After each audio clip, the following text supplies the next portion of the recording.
The only thing is, I'm going to be conversing with you. There's no other guests except myself. And today's episode is getting to know Dr. Da Silva. And so where do we start? Let's start back on February 8th, 1966. That's my birthday. That's when I was born in Rio de Janeiro, Brazil.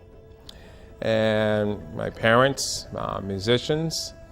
And then moving right along, moved to the United States, Port Washington, Long Island, New York, when I was 9. Didn't speak a word of English. Went to third grade and started there in Mr. Dallas's class. And that's where my story begins, really. So my friend Haim, you've seen him in one of my other shows. And he's a good friend and someone. And we talked about something that was really interesting. When people ask, when you meet somebody for the first time, people always say, what do you do for a living, right? And that pretty much is what most people say. So I feel like they could determine who you are by what you do, by your zip code, by the things that you have. But what Haim asked was saying, who are you? Who are we? If somebody asks you, who are you? What would you say? Well, who am I? I'm a healer. Okay, I'm a psychologist. That's what I do for a living. But I'm a healer. I'm also a connector. I bring people together. I'm a translator, not necessarily translating different languages, but helping people, whatever ideas that they have and concepts, and sharing with other people and helping them understand each other. So getting to know me, those that do know me out there, when I was in school growing up here and learning the language and everything else, the first thing that you want to do is make friends, right? So the thing that was the obstacle for me at that time was the language. So I had to try to learn it as quickly as possible. And coming at that age, around 9 years old, it was easier for me to do so than any other time later in my life. Luckily, I grew up in a really good school district, Port Washington, New York. And because of that, I also had, in addition to going to the regular classes that my other friends did, I also had extra help. I had at that time called TESOL, which is teaching English as a second language. Now it's called ESL. I think it's something else as well. So because of that, I was able to build my relationships and build my friendships and start to get to know what this culture was all about. Because being from Brazil and coming to the United States was a completely different thing. Now, one thing that I have to say, who I am today, I give credit, 40% of the credit I give to my mom, Maria Da Silva. And I say that because of the foundation that I was brought up with, the values, my morals, my work ethic.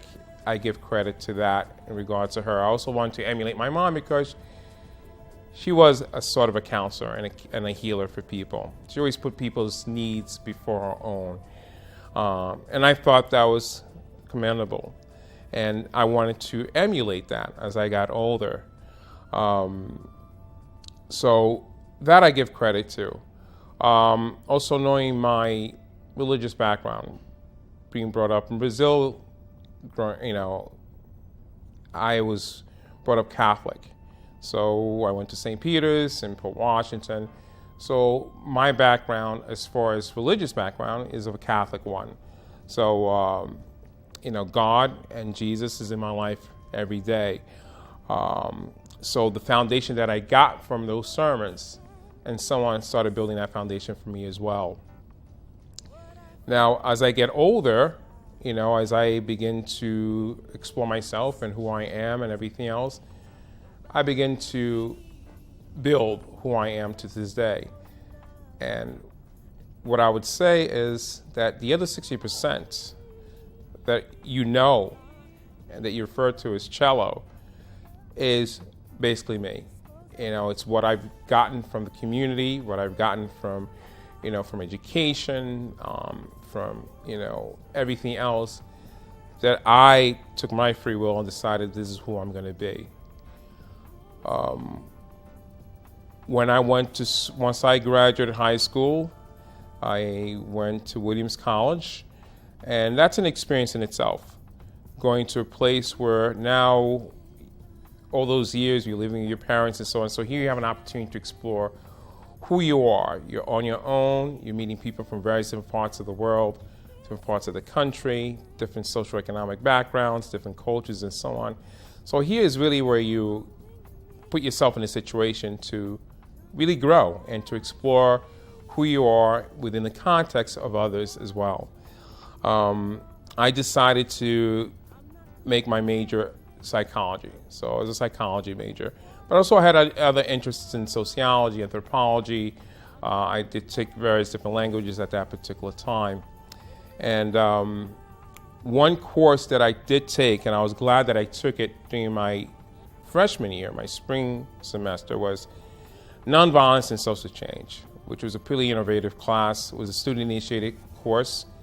It was all run by students, assistants. There was no professors in the classroom. So it changed the whole dynamics between students and other students. The assistants were able to put together the curriculum together, everything else. You did work with a professor, but outside the classroom.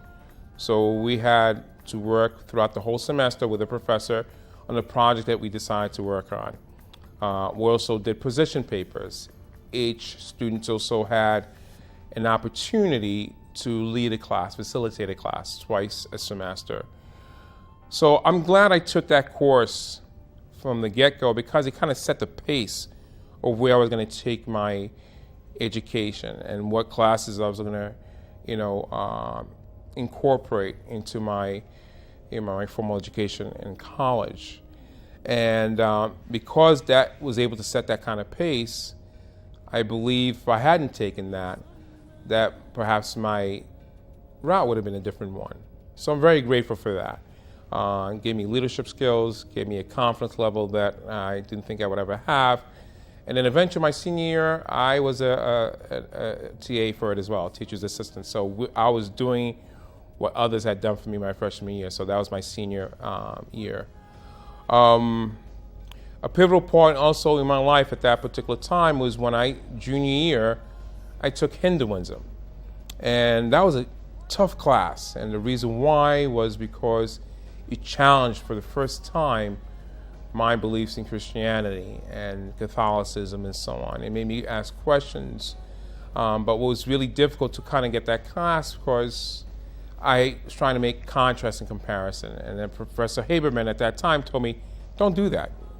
Take it for what it is. And once I did that, I began to ask questions. And I do remember the time that I was driving with my parents home. My mom was driving, my father was in the passenger side and was in the back. And I told Mom and Dad, I was like, you know what? I'm not going back to Catholic church anymore. And my mom kind of took a deep breath and accepted it, I guess, for as much as she could. My dad was not very happy about it. And he said something to this effect. If it wasn't for your scholarships and grants and so on, I would not continue paying for your college education. But that was a pivotal part of my life because I started thinking in different ways and so on. And that's when I started searching for other ways. But going back to who I am, I said I'm a healer, I'm a connector. And after I came back to New York, and I worked, let me step back. Once I graduated Williams, I worked at Northern Berkshire Mental Health. And I realized, let me see if this is something that I really want to do. Do I really want to go into this field? So I did. So the place that I had started as an intern, field placement during my junior year, once I graduated, they said, look, if you want to come work with us at the South 40 School, which is an alternative school working with kids with behavior problems, emotional issues, and so on. They said the job is yours.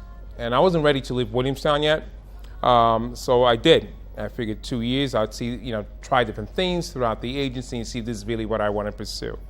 And I did. I worked at the school for the 2 years. I also did crisis intervention. It was one of the things that I did. I worked through early intervention, working with kids from birth to 3, which were adorable, but I realized that was not something I wanted to do. Also worked at the group home, with people that had mentally, chronically ill,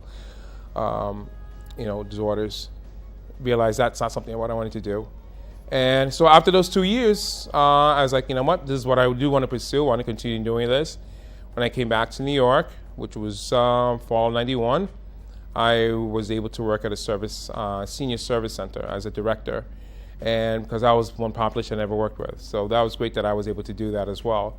So I continued going along the path of working with, people and providing service for them.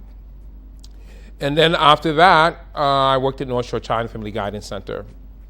And that was from 93. That was from January of 94 through September of 96.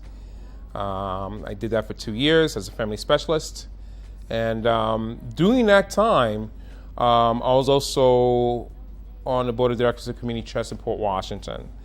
And we have this thing called Port and Pride Day. And I was, marching, representing Community Trust of Port Washington. And I had met Sandy Whiteside. And she asked me, we're talking and, during the march and the parade.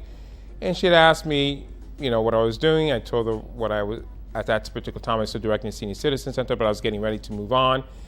And she said, look, there's a position open as a family specialist for North Shore Child and Family Guidance Center. If you want it, come for an interview. Make a long story short, I did join the agency and work with a family-based treatment program.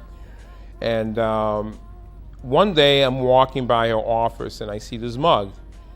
And it said Unitarian Universalist. And I said, what is that? And it's a congregation in Manhasset. And it's called the Unitarian Universalist Congregation at Shelton Rock. And I've been there since '94, so it's going to be 23, years that I've been there. And me being really interested when I was at Williams into social justice and activism and so on was a perfect match for me. Why? Because Unitarian Universalists, if you know anything about Unitarian Universalists, Unitarians tend to have a really strong history in social activism, social justice, and so on. So for me, once I joined the Social Justice Committee and got to do some really wonderful things that for me was great. So being a Unitarian Universalist, my particular congregation in Shelton Rock is predominantly Catholics and Jews, but you have atheists, you have agnostics, you have various different denominations of Christianity, you have Muslims, you have Hindus, Buddhists, so on. And for me, it was a great thing. Why? Because throughout my life, I always applauded and embraced diversity. When I was at Williams, I was president of the International Club my senior year. As I was leaving, one of the deans, myself, who set up a blueprint for creating the Multicultural Center, as we left, and it's still there to this day. And so I always appreciated, and I guess that was one of the reasons that I also took various different languages throughout the years. I guess it was to appreciate the diversity that we have on this globe. And Unitarian Universalists definitely appreciate that.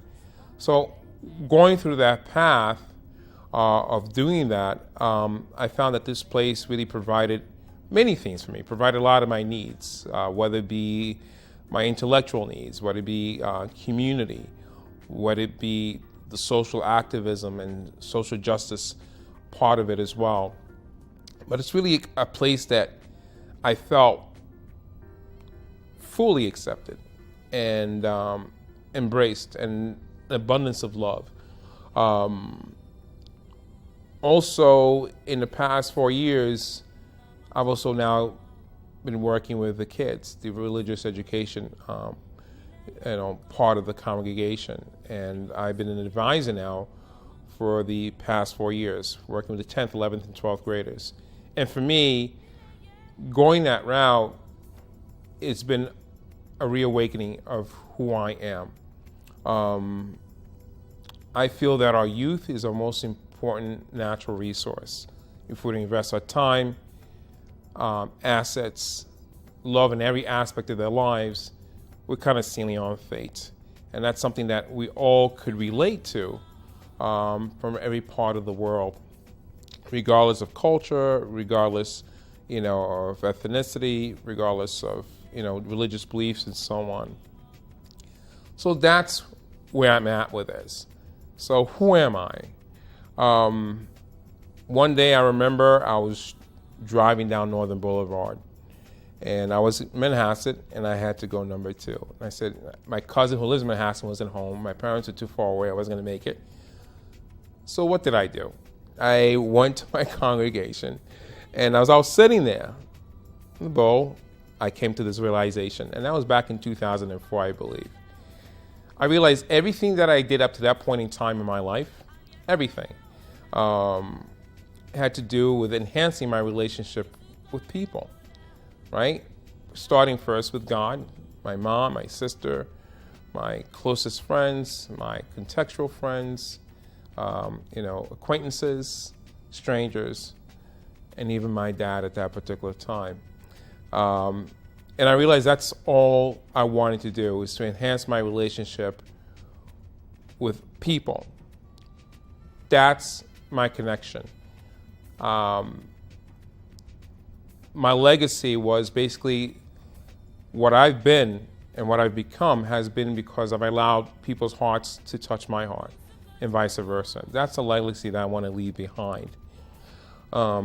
This has led me to also, when I started my institute, my Human Nature and Tomorrow Society Institute. I have 7 different divisions, and it's basically a mobile university that started back in '97. Started in, actually the first class that I had was on Valentine's Day. Yeah, it was February 14th of 1997. And I had the first class. I had 6 students at that time. And then it expanded for after these years to like 7 different divisions and so on. And it's been a wonderful journey. I've met a lot of wonderful people. And it's given me an opportunity to do other things that I never thought would ever happen. Now, here I am today talking to you and having this conversation with Dr. De Silva. And my real vision for this show is, as I mentioned before, is basically to have guests come on and share what they're passionate about. And I tell them, if you have 15 minutes or 30 minutes of fame, not 15 minutes of fame, but rather 30 minutes of fame, what is something that you would want to share with the world? Something that you're passionate about. The reason why I say that, because when you share something that you're passionate about, there's at least 1 or 2 other people that could relate to it. I'm sure it's much more than that. And that's what it comes down to. But really, it's giving us a voice, the little people a voice. Most talk shows that we see out there are usually celebrities, politicians, and so on. Every once in a while, you do get somebody that's done something spectacular, but that's pretty much it. But for us, as United States citizens, to have a voice and to be heard is something that's, I think it's really needed more so than ever. We never really get heard. We never get a chance to share our thoughts or feelings about, things that are important and pertinent to us. And living in a society such as this, which we elect officials to be their voice and to be representative of our voice, and that's not happening. So, John F. Kennedy said at one point in time that that's not what your country could do for you, but what you could do for your country. So this is going to give an opportunity as a stepping stone to give us, little people, an opportunity to do what's needed to be done for ourselves, because others that we have elected have failed us miserably, and that's a shame. We're living in a time where we're questioning where the future is of this country. And so having this opportunity to give us a voice, an opportunity to share and come together, that's what's really important. Because I'm really concerned as the relationships that we have here with one another, is people right now are desperate.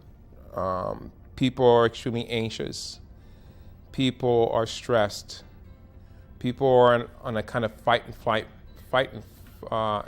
flight mode, and and also the possibility of going to nuclear warfare.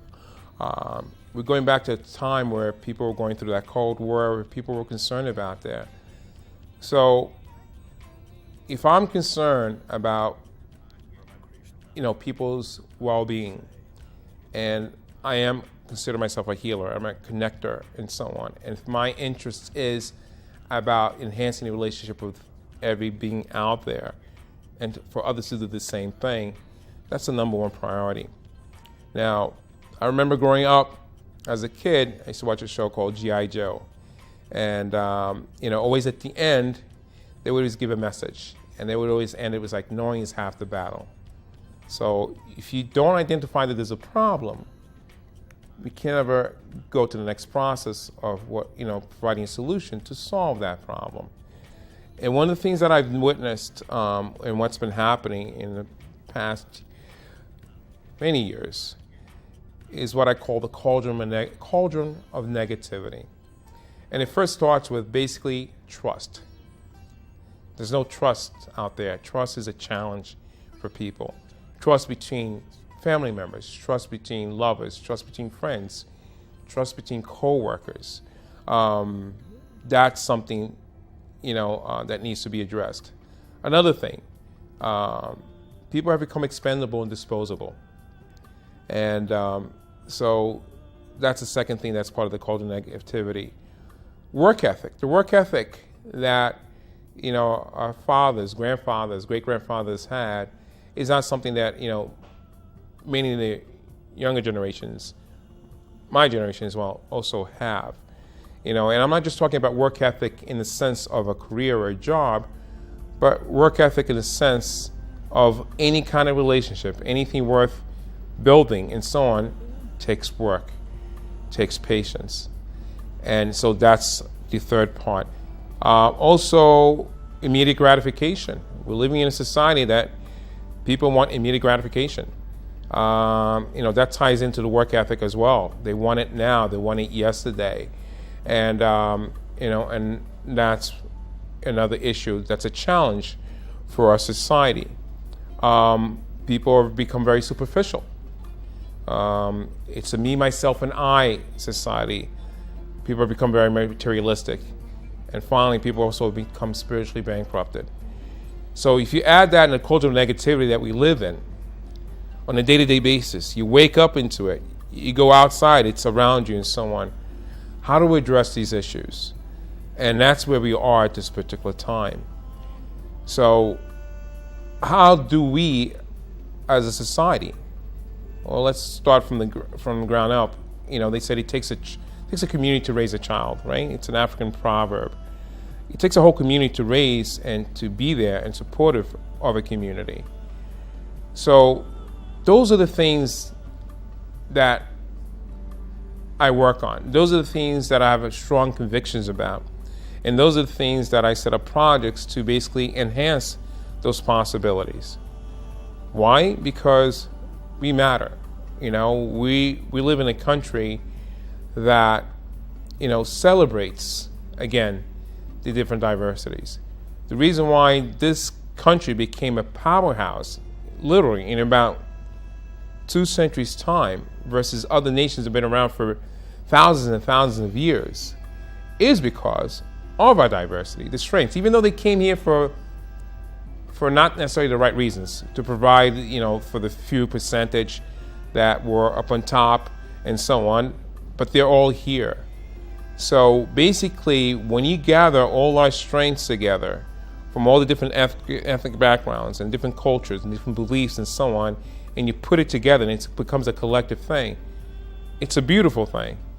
And that's what I would like for us to kind of embrace and celebrate, right?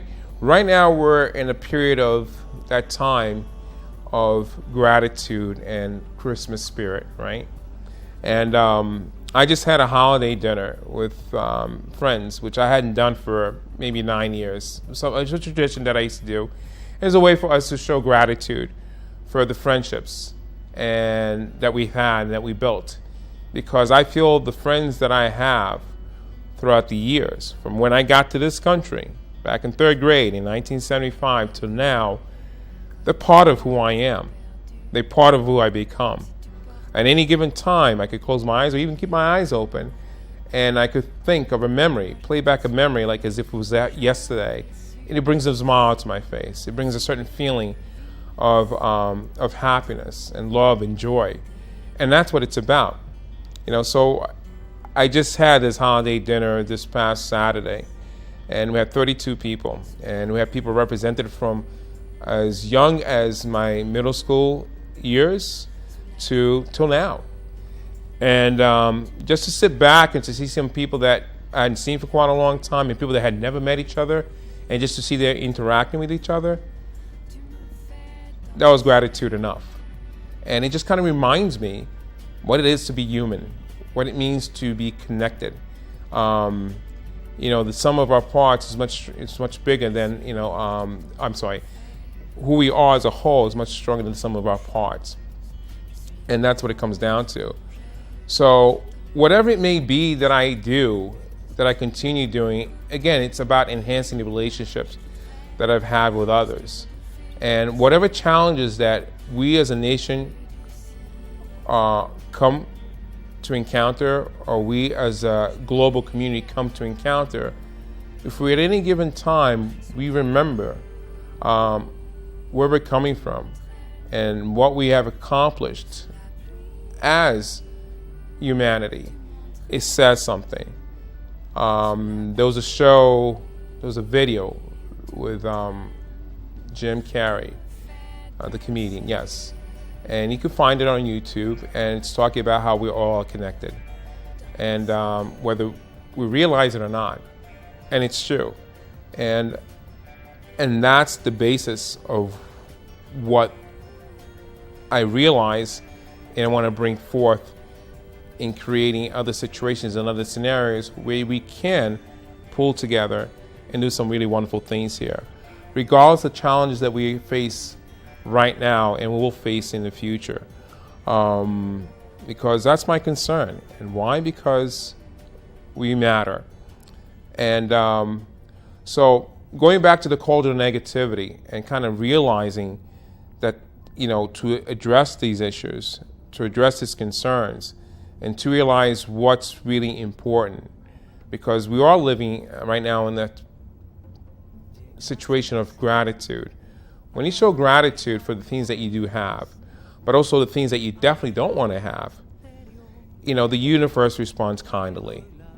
So what I'm saying is, don't take any moments, don't take anything that you have right now for granted, because that will begin to combat the things that we encounter as far as the culture of negativity, as I spelled out.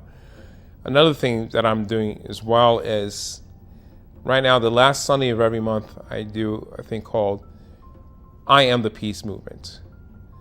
The reason I came up with that, it's a service that we do the last Sunday of every month at my congregation. It's really early, between 8:30 to 9:30.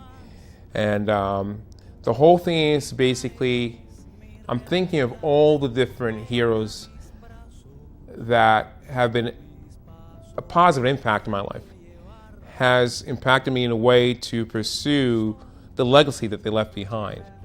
And one of those heroes was Dr. Martin Luther King.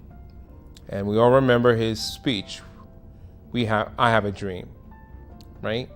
And walking to the mountaintop, while I was reaching to the mountaintop in that promised land which he referred to.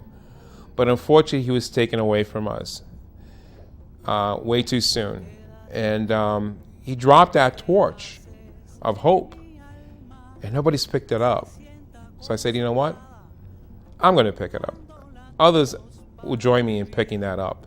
And that's the reason why I started I Am the Peace Movement service at my congregation. So it's become from I have a dream to we have a dream.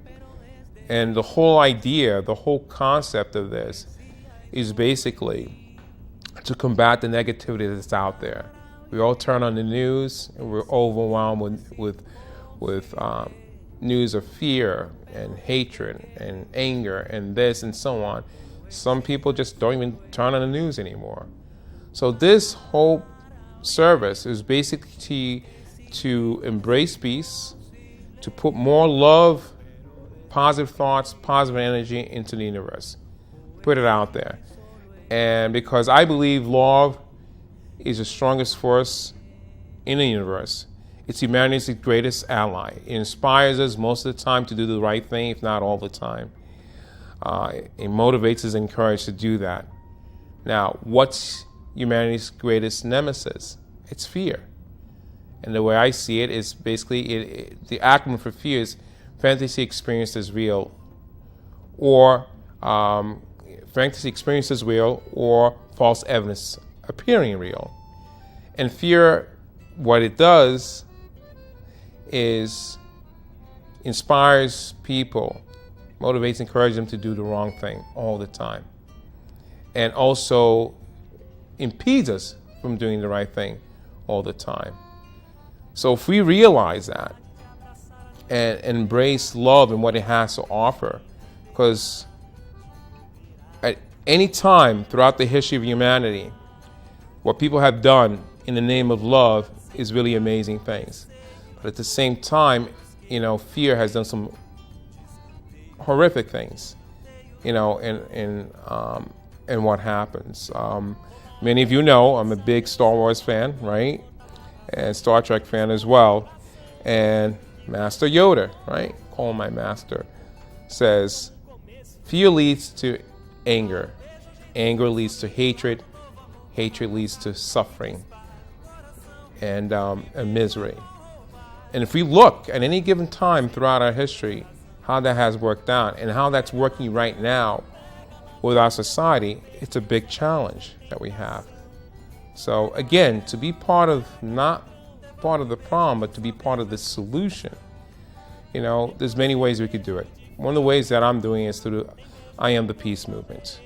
The other way that I'm also doing it is talking to you now and having this show, Conversation with Dr. De Silva. I want this to be a stepping stone to give all of us an opportunity to have a voice, to hear our voice, for others to connect and to be there for each other. That's how I envision this. I also, next year, I'll be holding community meetings where it's bringing various different people or various different thoughts, different beliefs, different whatever it may be, and facilitating conversation so people do talk and get to know each other and realize, build a foundation where we have something in common and start building blocks where we do build consensus, because that's not happening. Because of my profession, I'm a trained listener, active listener, and an observer. But people are not really listening to each other anymore. People are acting out of their emotions, out of their anger, and so on. So when that happens, and media is a major culprit. Media, what does is kind of like stokes the fire, right? It becomes divisive. People get so concerned about fear, right? Weapons of mass destruction. Where sometimes media becomes weapons of mass distraction. We get distracted, and that's the thing. If people realize that, going to Star Trek now, the needs of the many outweigh the needs of the few or the one. And what's going on in society right now, when we live in a society that's plutocratic, it's a plutocracy under the disguise of democracy, whereas basically the wealthy run the country, right? We have 4 entities that run this country. the corporations, the government, the military-industrial complex, and the media, right? And once that happens, who's being compromised? Whose needs are being compromised?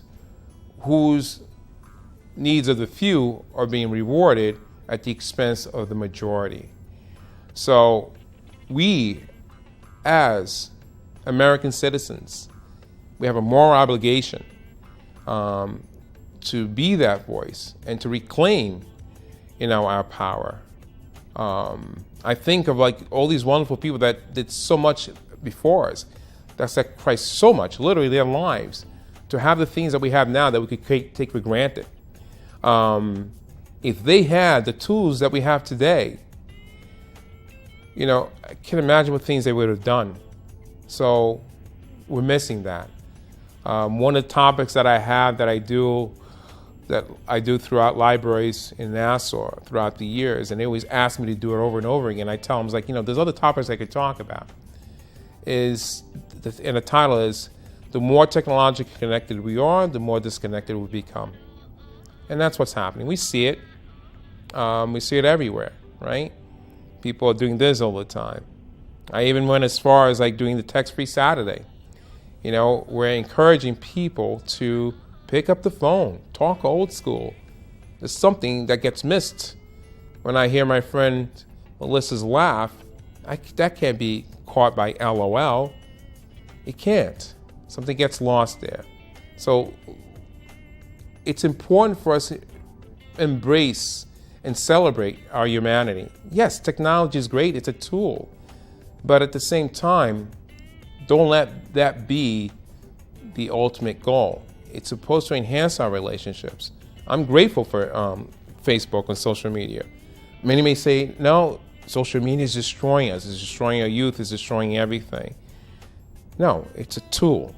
As at one point in time, generations beforehand, when the radio came out, said, oh, this is going to destroy our culture. It's going to destroy our society. And then the TV came out and everything. It's just a tool.